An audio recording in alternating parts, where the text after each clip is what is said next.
That's all I gotta say. That nationwide race, there wasn't a Sprint Cup race today.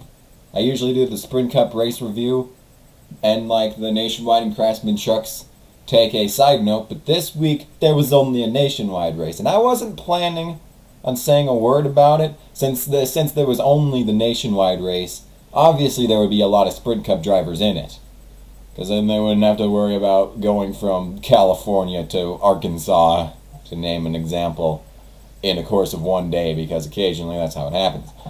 But there were only 2 drivers doing it, and one of them is just a rookie. The other one was Casey Kane. What? Seriously, how? Why? And there's no way they're getting the sprint out of Nationwide. There's no way that's what's happening. But I'm impressed nonetheless by the fact that the Sprint Cup drivers were able to control themselves and stay out of the Nationwide race. That was very awesome. And you know what it did to the race? It made it awesome! That race was amazing! It was great to watch. There was constant action at the front. There was passes for the lead, and then the other guy would come back and pass for the lead. Then the other guy would come back and pass for the lead. It was great. There was competition. It was all... And it was all at the expense of Sam Hornish Jr. It really sucks that it had to be Sam Hornish Jr. this week. If it was Kyle Busch in that 54 and the engine blew on lap 8, oh God, that would have been so satisfying. It would have just been the cherry on top of the cupcake for this weekend's race, because other than that, it was fan-flippin-tastic. What a great race this was. You had constant action. You had pit stops that actually mattered. You had a lot of green flag runs. Wasn't the last green flag run like over 20 laps? That's good. And the competition was stiff the whole race, even into the end. So, I mean, this is exactly what I look for in a race. Competitiveness for the lead, and did you see any dominant vehicles there?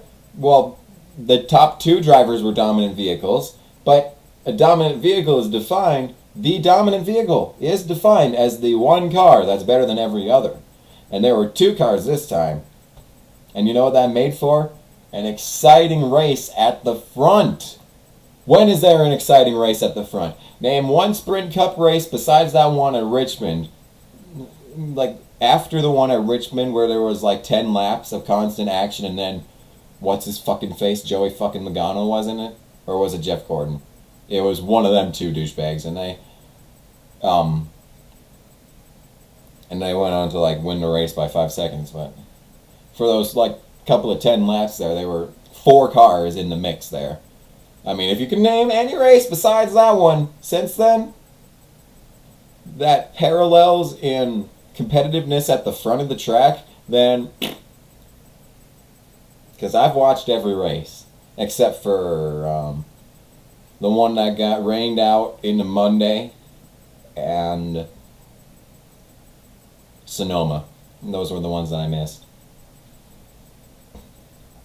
As for the Nationwide, I've skipped a lot of it, and as for the Truck Series, I missed all but 2 races. And the one at St. Louis at Gateway made me a fan of the Craftsman Truck Series. I tell you what, make sure that I watch every truck race that I can that isn't overshadowed by Sprint Cup drivers. So anyway,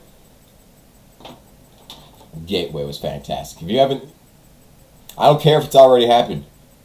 Gateway 2014 Truck Series, watch that shit. It was great. It might just be that the Truck Series people were trying to make Gateway look like a better track now that they're returning to it after a couple of 4-year hiatus. And they were just trying to make the race look good, so they scheduled it so that there wouldn't be any Sprint Cup drivers in it. But you never know. It was still a great race nonetheless, and you should see it. But that's the point of this video. The point of this video is to praise the Nationwide Series for having a good race, even though there were two Sprint Cup drivers in it. But the thing is, wasn't Ryan Blaney in the 22? What was Ryan Blaney doing this whole race? Because I know Chase Elliott won and he was racing against someone, and I think it was Kyle Larson the whole race. But it might have been Ryan Blaney. I don't think it was Ryan Blaney or whoever was in the 22. Because I remember the 22 kind of sucking and being in not first all the time. And we all know, if that 54 hadn't blown an engine, it would have dominated this race. You saw how far it was going through the field in 8 laps. It transferred itself through half the field in 8 laps. And Chicagoland's like, what, a mile and a quarter, a mile and a half? It's like the size of Las Vegas, right? It's like, this is what we call cookie cutter, right? Las Vegas, Kansas, and Chicagoland being identical.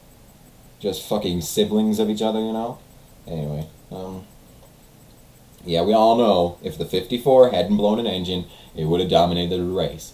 But since it didn't, and there was competition out front as well as in the back, I mean, you can have as much competition for 32nd as you want, but unless you're winning the race, who honestly gives a damn?